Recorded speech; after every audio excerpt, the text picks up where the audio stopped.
Check, check, check. Check mic, 1, 2.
Good morning, crypto people. Welcome to the Consensus Podcast, episode number 8, and it is just me today. Sounds like Lisa wanted to spend a little time with her family, so she's having a nice day. Okay, lots of really cool things happening in the markets today, as well as in the overall spectrum of crypto. So we're going to take a look at that. We're going to talk about some NFTs. We're going to talk about my own personal project that I'm kind of ramping up now. We're going to talk about something that's not crypto whatsoever. A little bit of NASA action, very exciting. And what could possibly be going on with the crypto cycles and the current bear bull market situation. And with that, I'm going to go ahead and switch off of my own semi-podcast screen here. Don't ignore the background. I didn't have time to update that today. Like I always do, I just normally do it while Lisa's talking. So thank you for joining, and let's talk about some crypto here. Should be very exciting today. Boop. Oh, looks like we're talking about NASA first thing off the bat. So I caught a quick TikTok this morning. Of course, TikTok is the first place I see something important like that. But I did take time to verify the information and pop on over to NASA's own website. I verified the information with a friend of mine who works over at NASA. And I always really appreciate hearing from her. No, it's not her that works at NASA. It's her boyfriend, long-term companion, whatever you want to call it. But she always knows what's going on with them, and it's really cool to hear this exciting news. This is what's called the Artemis project. Artemis being the sister of Apollo, so it's a fitting name for the name of the mission. What they're going to be doing is they're going to be launching a very large rocket to the moon that will be placing a long-term inhabited situation on the moon. And so people will be coming and going from there via, whatever landers that they decide to come up with. It looks like the lunar lander that they created is just massive. Since it will be deploying, an environment that will be habitable on the moon long term. It did need to be a little bigger. And so that's very exciting. I'm not going to go and play the video here for you or anything, but, take a look over, just on the NASA website, and they'll tell you about what they are doing. I did see some of the concept photos and things, and it looks pretty exciting. Like they're actually going to have a building on the moon. Yes, we will be taking the moon for America. Yeah, $1 million moon dollars. Along those same lines, I believe somebody else already put some crypto up in space as well, which I think is cool as well here. So let's move on to some more crypto-related stuff. This is all very exciting. I believe this is the rocket they are actually building right now. Yeah, super, super cool. So, let's go over here and talk about Dubai. Dubai has always been on the forefront of emerging technology. They may not be the most... I don't want to, say anything poorly about Dubai and their government and or religious views, but in some ways they're a little backwards. In some ways they're extremely forwards, and technology is one of those ways they're extremely forwards.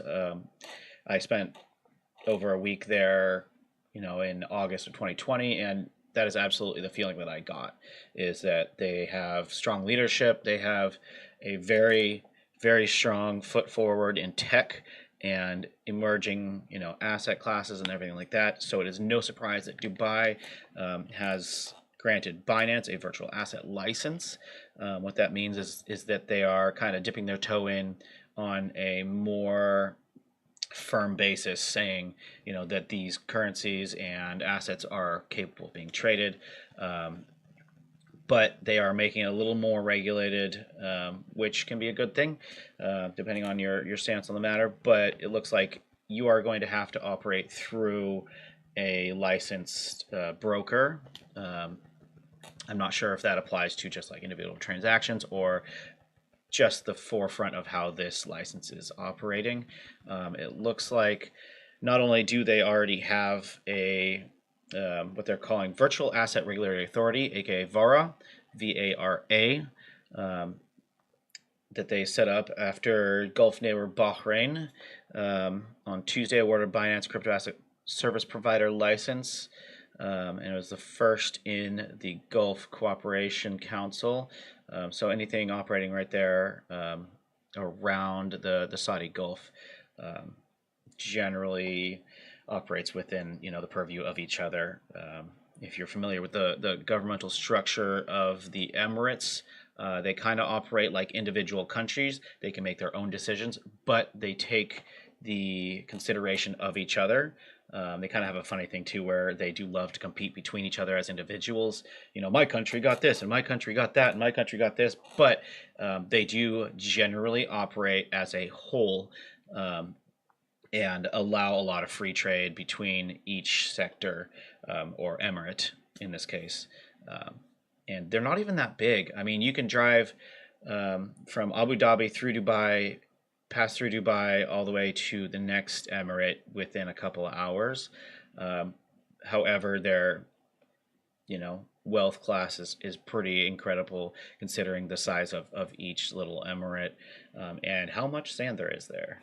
It's pretty impressive, to be honest with you.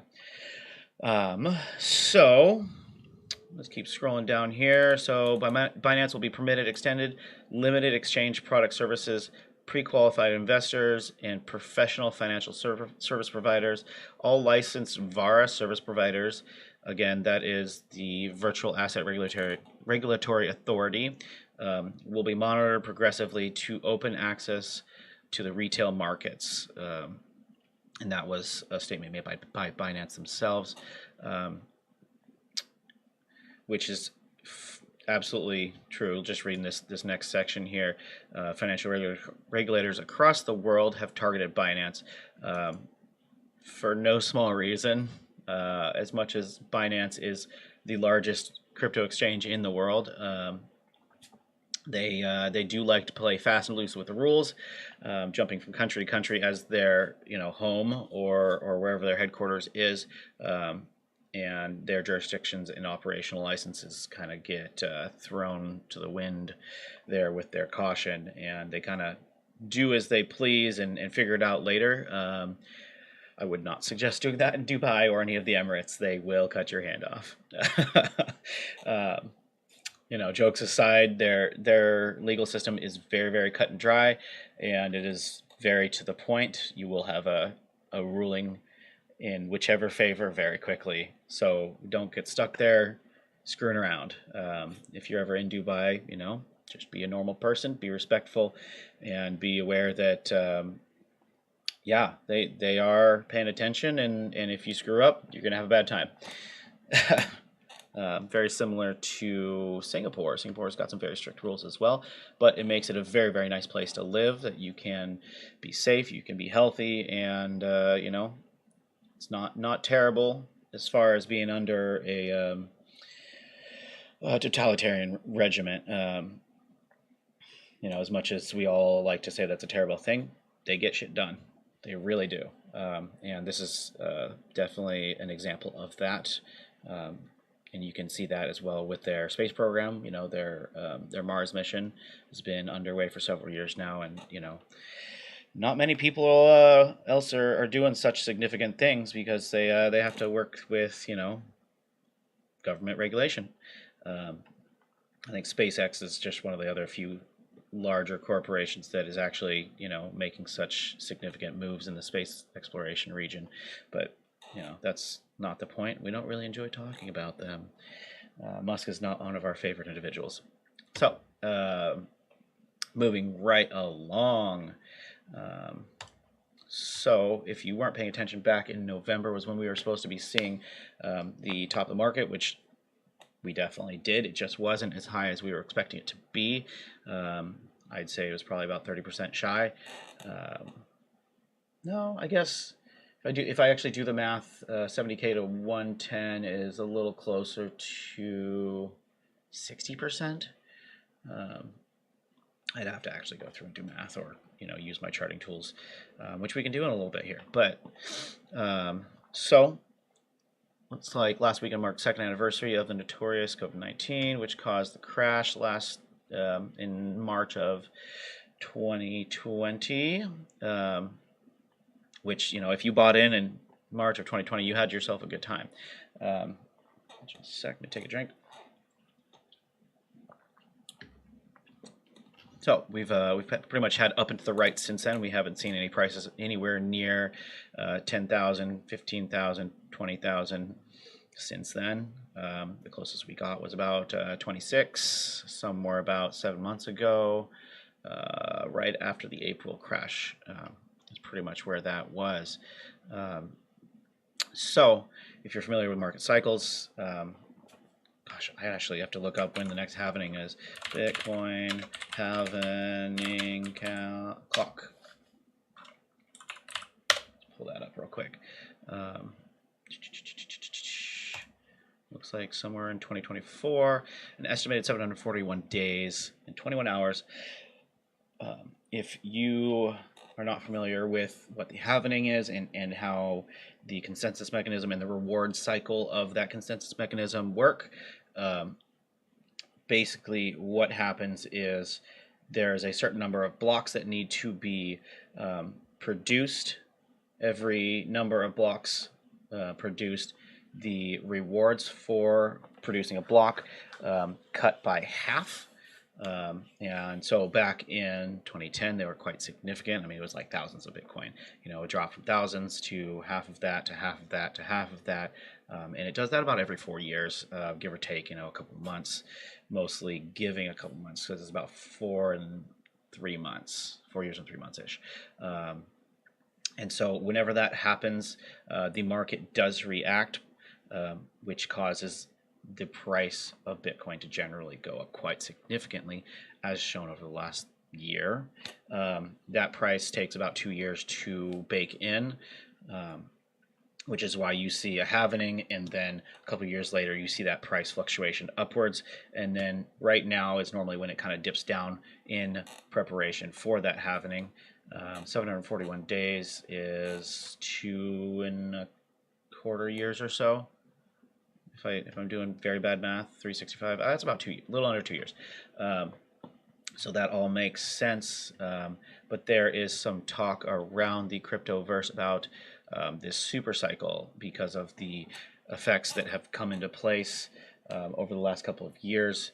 We have been seeing basically the market cycle being shoved down and shoved to the side, where it shouldn't be, where it should have, you know, blasted off to the moon at certain points of time. And people are kind of talking about how when that halvening happens, it may combine all of these factors together to cause a massive explosion of price, which of course we'd all enjoy. Everything in the market would explode and we'd all be going to the moon. But we don't like to be moon boys here on this channel. We like to talk about actual information and credible things that may happen. So that's kind of what they're talking about over here. And no, Bitcoin didn't die. It just keeps trucking along, and it is helping our general well-being, those of us who are involved in the crypto world. Hold on just a second.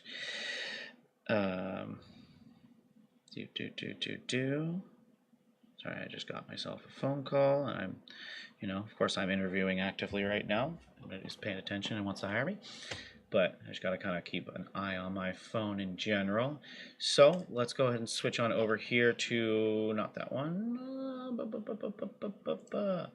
Oh boy, the apes are back in town, and there's lots of articles on this out there on just about every platform. It's just the one I happen to pull out.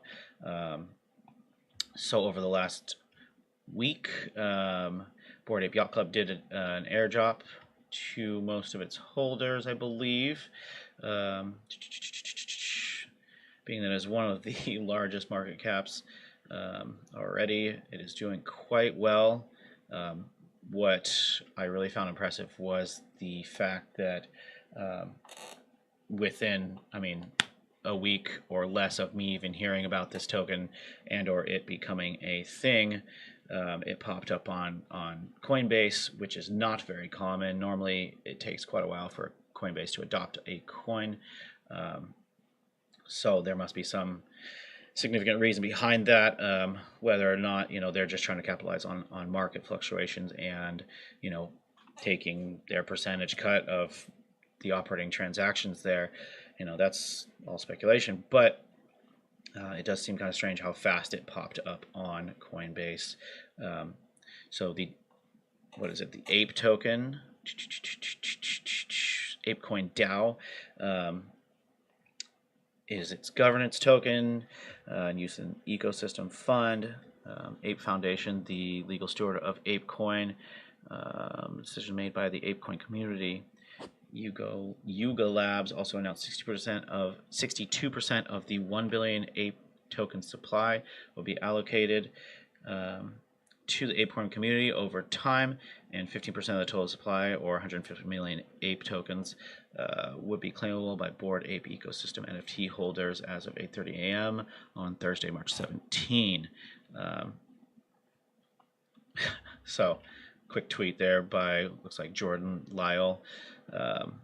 If you own 7 apes, you can claim enough ape tokens to purchase an average-sized yacht. It really depends on what your average is, because if you are from Russia, apparently it's quite large. As usual, I like to take a little healthy skepticism with any new token that comes out until I get enough data to, decide whether or not it's something I feel like participating in. What just happened?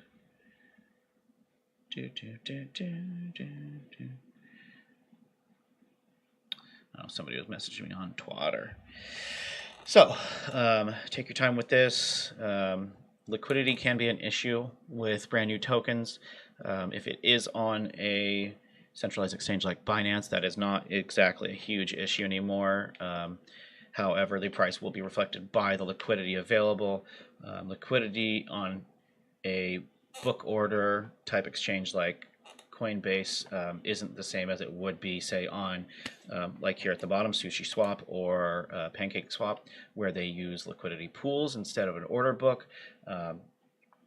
So instead of there being a pool of 2 assets that you need the 2 of them to trade between on any of the centralized exchanges, they are actually offering up one person's order to the other person's order, and so long as the prices keep matching up, that is where the average price will be. And if you take a look at any of the order books when you're on Coinbase or anything like that, it makes pretty good sense the way they visualize it. So you always see where the market point is. And that is the price point at which they will tell you that it is at currently. If you do know how to do a little more complicated trading using limit orders or stop losses or anything like that, you can actually set your price to whatever you'd like it to be instead of just taking the market price and wait. You can wait and hope that your order on the books will affect the market in the direction that you want it to go. And if it just so happens you have your price point at a different price point and somebody else happens to put in an order at that price point as well on the opposite side, you will actually get your transaction regardless of what the market price is at. That's how you get things like scam wicks that are $100 off of a $200 price of something. So very exciting for the ape community. I have no doubt that we'll be seeing more stuff like this. Keep an eye out and make sure you are buying the correct ape coin. It is very, very easy to create an ERC20 or other tokens on other networks like Tron or even Cosmos SDK is pretty easy to work with. Binance Smart Chain, you can get pretty quick and pretty easy, just dirty coins that look very, very similar to what somebody else made in a legitimate capacity. So scam coins are out there. They're very, very prevalent. So keep an eye out and make sure you are buying the correct ape token. Use verified links from places that you trust. Coinbase doesn't have a whole lot of links going outside their site, but they may have some. They won't have any scam coins available. Same with like Gemini or I can't say Binance because they may actually still have some of those random S coins that pop up. before they catch them. I don't spend enough time there anymore to verify that. It just isn't a place I like to hang out. But it has got tons and tons and tons of coins. So be careful what you're buying and where you are signing transactions. We are going to move on to oh, very exciting news. So last week, Stargaze Zone just dropped their own, too many tabs open, marketplace, sorry. Stargaze Zone is a Cosmos SDK, layer 1. They wrote their own code. They started their own launchpad. They'll be having a marketplace. It is community owned. You know, full disclosure, I do have quite a bit of Stargaze. I do really appreciate the community. I appreciate how well it works, how fast it is. It's a pretty high APY if you're staking. You don't have to pay a whole lot of gas. They do say that there is zero gas. It is just very, very, very cheap. I believe there might be a way to do zero gas, but I might be thinking of something I saw on OmniFlix where you can request free gas if you're trying to build a project. Let's see. Oh, what else? It's very scalable. There are a lot of validators. Man, if I could get enough Stargaze to build out my own node, I would be super excited about that. That would be a little out of my spectrum of capabilities, but I'd probably get there eventually, just tinkering away with a hammer and smacking shit. Who knows? They did make it so that CosmWasm is fully functional, is interoperable via the Cosmos IBC, so you can very, very easily transfer between Stargaze network into like Osmosis Zone, where you can then swap tokens for things like Atom. You know, Atom is basically our in and out for this entire ecosystem, as well as Terra Luna and the UST token. So if you do want to have that feeling like you are solid in this network, it's very, very well connected. I mean, UST is a very significant stablecoin in the market. I mean, I don't personally use it very often, but that's just because it doesn't go to my Coinbase card. I spend most of my money through my Coinbase card because I get 4% back in whatever token they're offering at the time.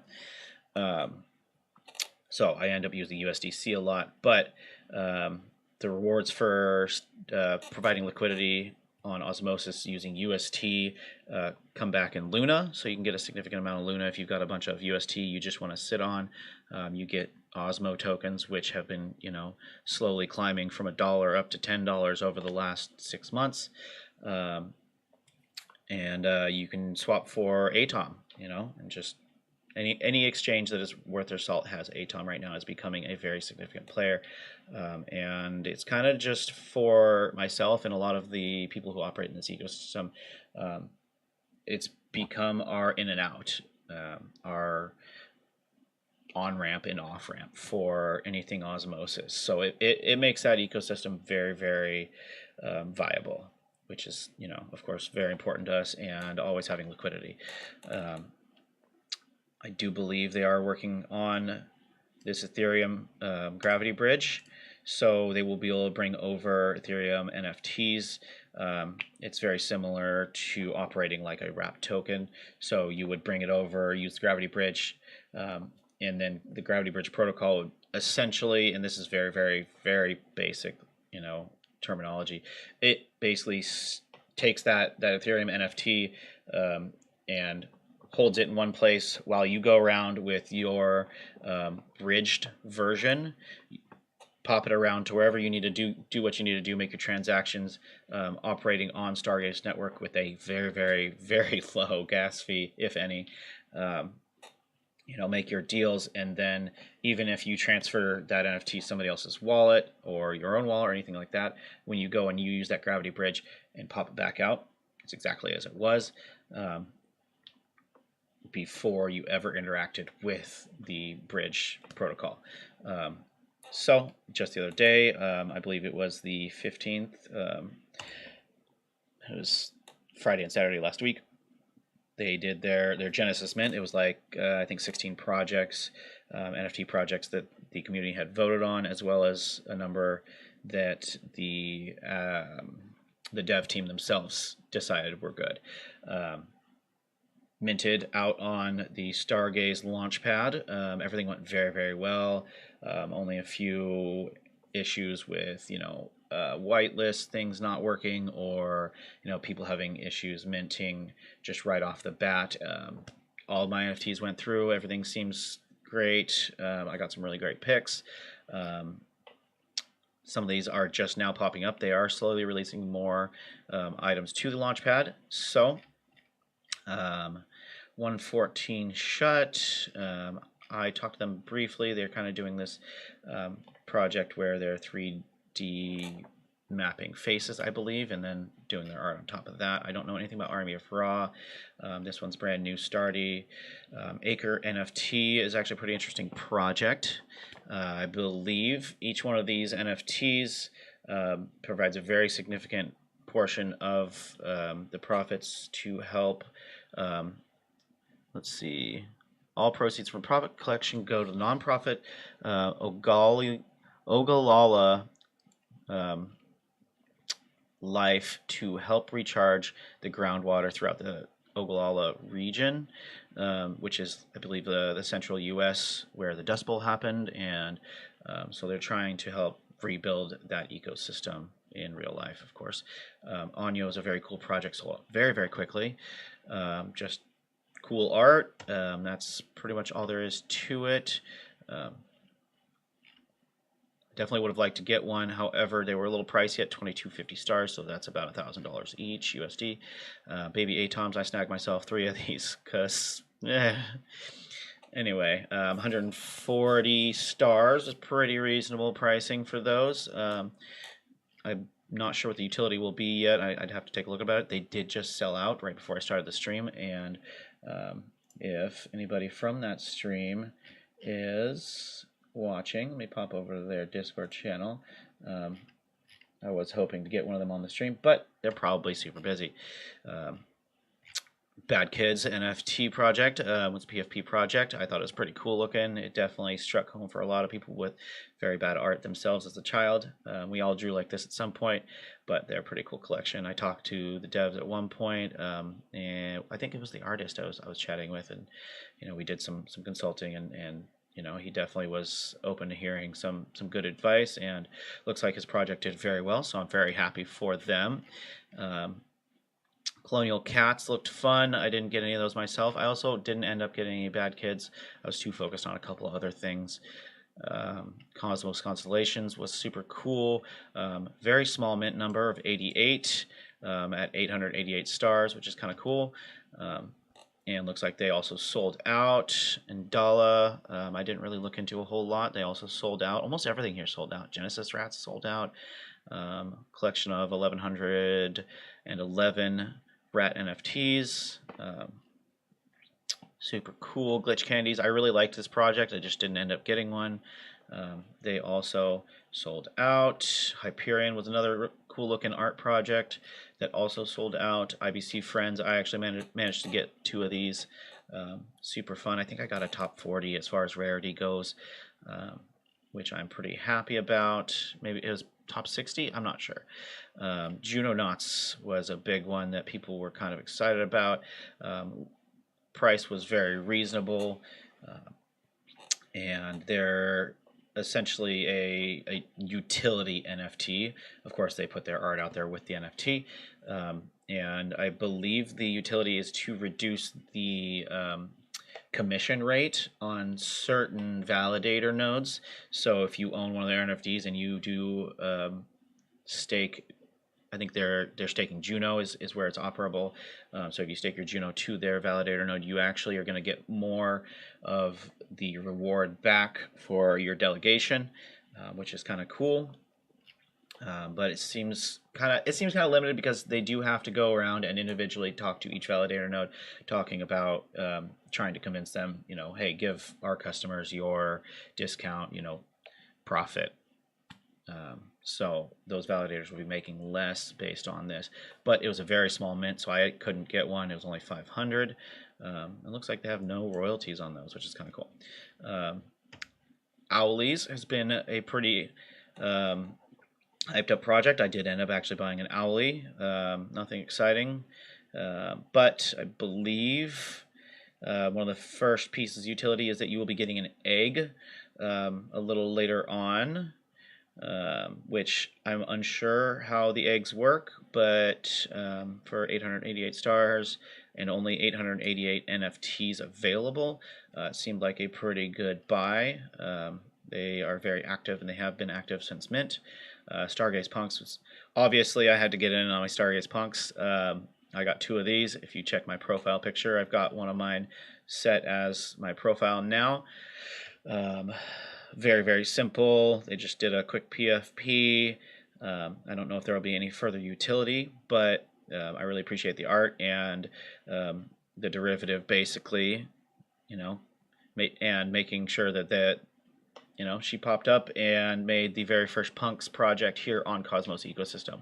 So, of course, I got it in on that. Super dope. Stargaze Troopers. I'm not sure altogether what the utility is behind these ones either, but I did end up getting 2 just because I really liked the art. I think I did pretty well there. The Women of Cosmos.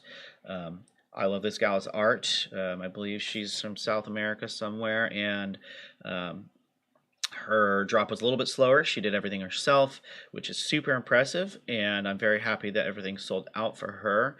Looks like she only minted 42, so each one of these is very unique, and the art is fantastic. So congratulations there, well done.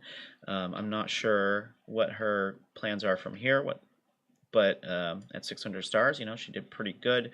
600 stars, about $300-ish, a little less. 42 times 300, awesome. 10% royalties anytime they're bought or sold. The marketplace is not up yet, so we are looking forward to that. The airdrop, I believe, it was supposed to be claimable on 3/18,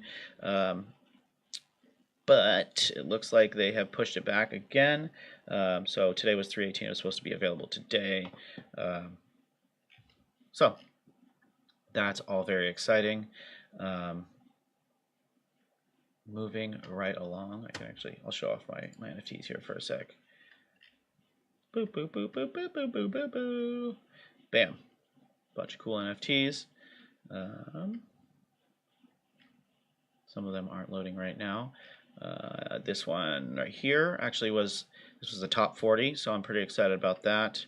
My NFT friends are pretty rad. Where's my other NFT friend? I thought I had 2 of them.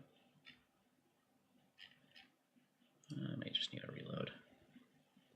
Let's minimize this. Boop, boop. Beep, bop, boop, beep. Let's see. Natom, friend. Definitely had 2 friends. I am unsure. We're going to have to figure that out at some point. Anyway, very exciting. Looks like we are coming up on about 45 minutes on the stream here. I think I'm about done. Without somebody else to chat with, it's a little hard to make a conversation go on for that long, but I think this has been a pretty good stream. So, happy Friday, everyone, and hope you aren't too hungover from St. Paddy's Day. As per usual, I managed to completely skip it. Old habits die hard from when you work in the beer industry and you work a 14-hour day on, middle of March for some random holiday.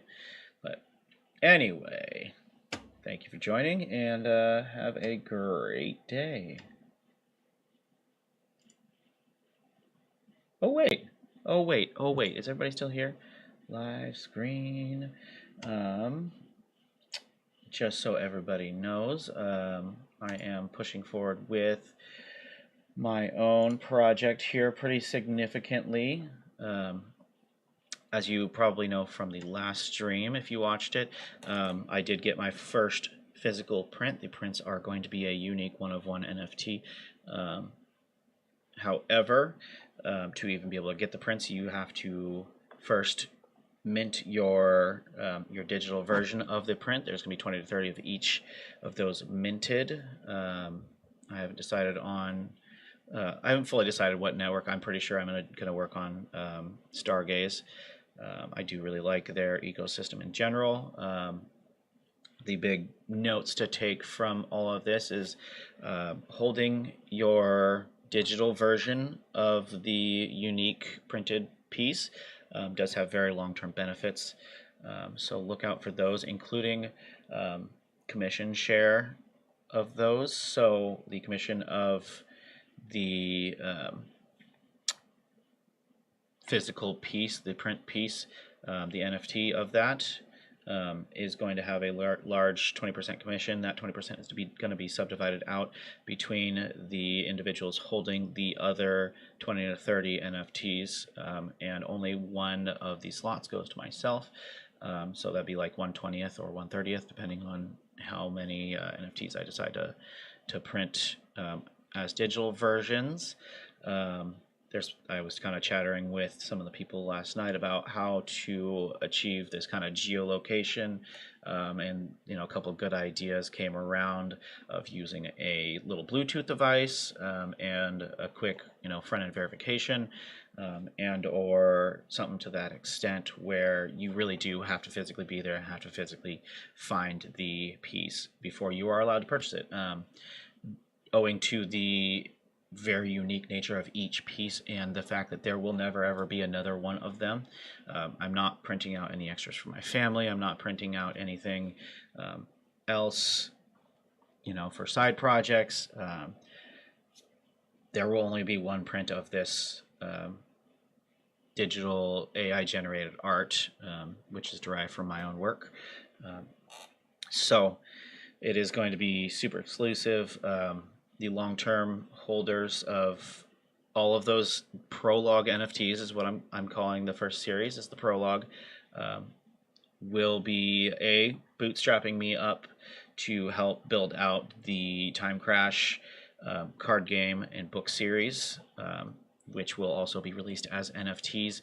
I believe I'm going to be trying to do a real-life claimable NFT for the book. The book is going to come with NFT benefits, not as significant as the prologue NFTs, but it will be very important to have the book, to have read the book, and to take benefit from that in playing the game.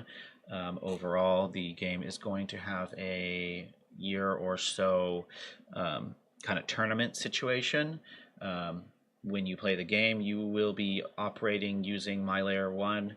I'm hoping to be able to write that out on a Cosmos SDK, very similar to Stargaze, so that it will be interoperable with Osmosis Zone.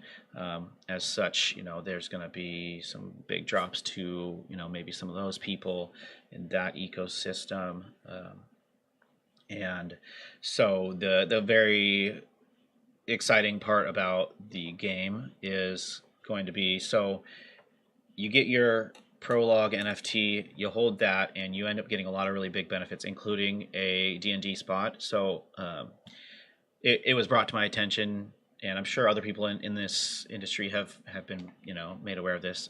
We won't be using the term whitelist in our community, and I think that's actually really important, especially after all we went through over the last 2 years. And so to get your spot in that, we're going to be calling it a D&D. Join up on the Discord server, which if you don't know where to find the Discord server, I'll put some links in the description here, as well as just pop over to my Twitter, and you can hop into the Discord server to get your early adopter roles of OG and D&D. D&D is Do Not Deny. So we'll be using that in the place of a whitelist. Currently, I am writing out the white paper for the entire project. The roadmap I have written out all the way to the end of Season 1 of the book and game. Season 2 will start after that when I drop the second book, and we begin releasing the next level kind of evolution of the card game. The card game will be digital, and it will be all on chain, operating with your NFTs and using the Time Crash token. The Time Crash token is going to be essential, and so this is a very big piece of alpha. Only a few people have heard this, individuals that I know in real life, and it's just kind of been discussing this with. So TCX is what I'm going with here. Time Crash token. Time Crash token will be the native token in our ecosystem. It'll be used to play turns. It'll be used to mint card packs. So card packs will be RNG, very much like any kind of booster pack you get from Magic or Pokemon or Yu-Gi-Oh! So you don't get to choose what's in there, but you get, I don't know, 10 or 12 cards or something of that nature. However, when you play the game, and I will very much try and make it so that entry to starting to play the game is not expensive. I do not want people priced out from just being able to play. Things like Axie Infinity. I don't even want to buy an Axie. They're expensive. It's wild. I know you can make money there, but I'm just not interested in the game. If I wanted to spend that money, I could, but that's not something I want to do. Other games that I am interested in, like Orrery. Orrery's already over, what I would like to spend on a starting brand new game NFT. However, there are lots of cool things over there in the Fractal ecosystem, fractal.io, I think. But we're not talking about that right now. So the Time Crash token is going to be the token that is openly traded for your value accumulation. When you play the game, you will actually be awarded TCX during each turn. TCX will be your operational currency in the game turns. So you want to play a card, you have to pay some TCX. At the end of your games, all of the TCX that has been spent, it all goes into one pool. So that's spent per turn. From both sides, it goes into one pool. At the end of it, it is converted to victory points. Victory points will then be what you can use to buy specific cards that you need for your builds. So you do have to play the game if you want to get somewhere significant. The cards themselves, the characters are going to be buildable. So you're going to be adding stats to make each one of these characters unique, even compared to the same character that somebody else has. Unless they added the exact same items to that character, it's going to still be very unique. So I'm looking forward to how people are going to build this game. And then, so 90% or so, still kind of working on the tokenomics there, of that TCX coin will be converted directly to the victory points. And then it's going to be a much smaller amount, 5 to 10% is going to be subdivided out. Some of that coin is going to go to the devs, so we can continue paying and building the community.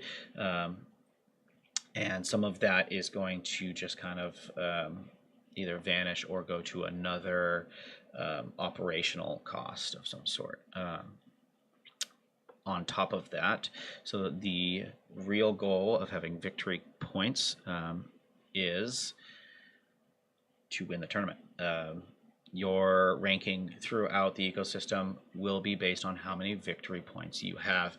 So you are disincentivized to spend your victory points, but at the same time, you need to if you really want to make an impact there. Also, your victory points will be exchangeable back to TCX tokens. So if you do want to cash out of the game, you don't want to be there anymore, those victory points can be cashed out back to TCX tokens, which can then be cashed out to probably a Tom or whatever the overarching asset is for the asset or the ecosystem that we end up operating in.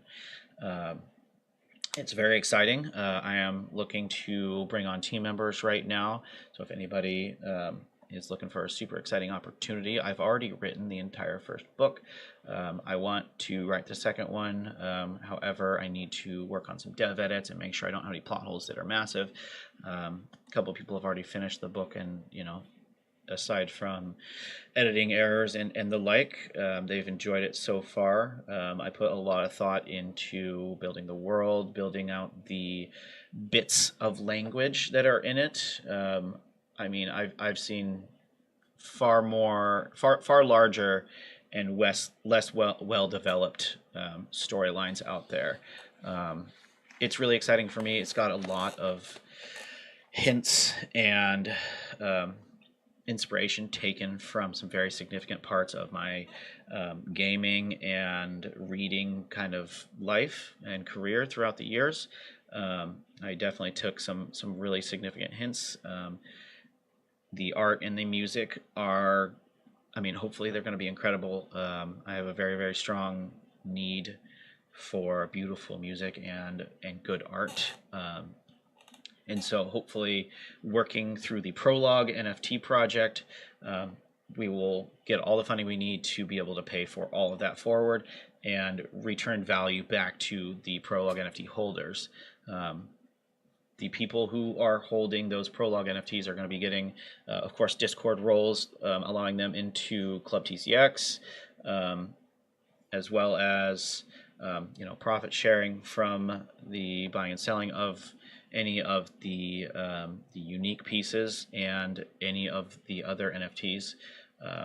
If you hold the digital version versus the unique print version, the print version has all but one quality, and that one quality is the profit share. So, but you can still hold one of each, or you can hold both. Get as many as you want. Those digital versions will actually have information on how to find the physical version. Of course, the physical version is going to be a little more pricey than just the digital ones, but there's going to be some pomp and circumstance. There's going to be some really cool utility specifically for those ones after Season 1.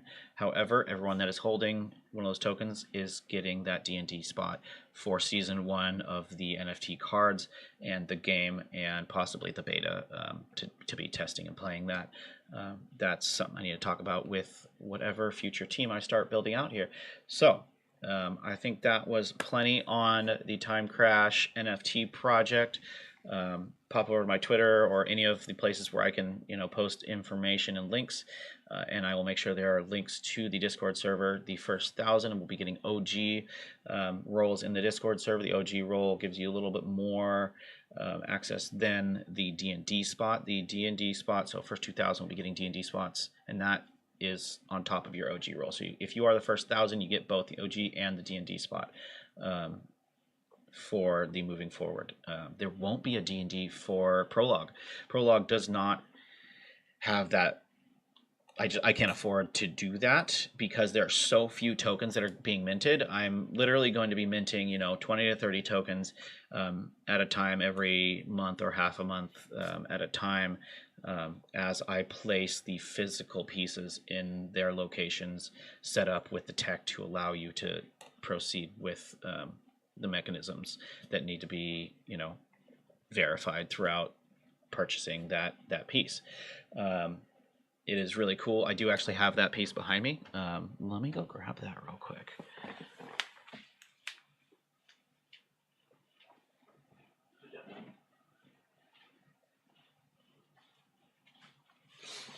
So I did this one I pulled up and did kind of as a test. However, it turned out so well, there's no reason I shouldn't push it forward to final product. Right now, it is literally just a print. The prints are going to be backlit. So there is going to be an LED feature built into them that you basically will be able to take this, mount on your wall, plug it in, and have it operate as it should and look the way that as the artist I intend it to look. Being that it is a digital piece, it is by its nature backlit from the beginning. You're looking at a screen with LEDs and light coming out of it, and so of course I want my pieces, even in the physical world, to have that same effect. And so here it is. Whoop. Let me see if I can get this like really in the screen. So I'll just kind of give you one of these. And it already kind of looks like it's backlit with just the studio lights on it. I think this piece is amazing, which is why I had it printed first. That piece is titled A Night of Magic. If you can't tell, that is actually a kitty cat.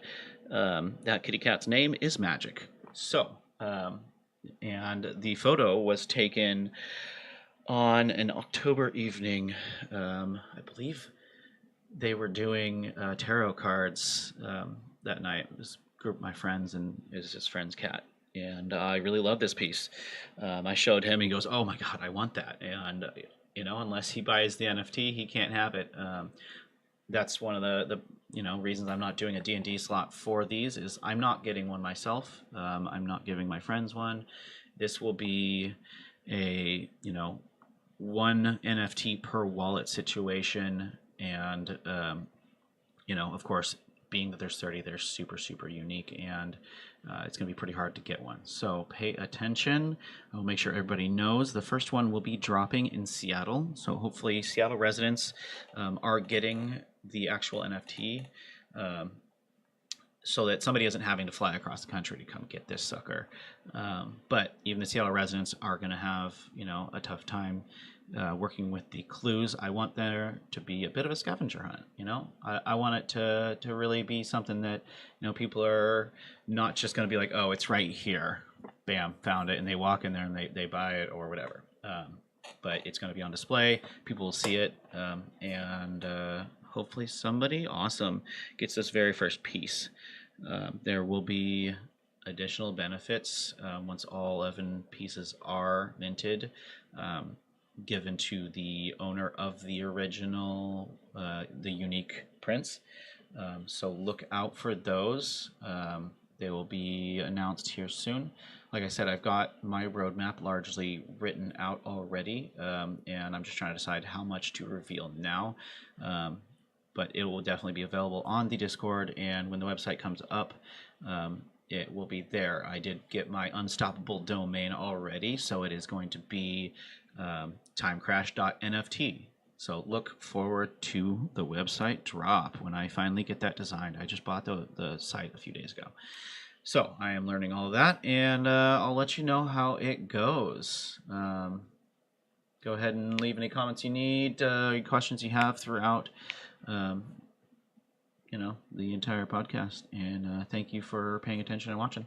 Have a good day, everyone.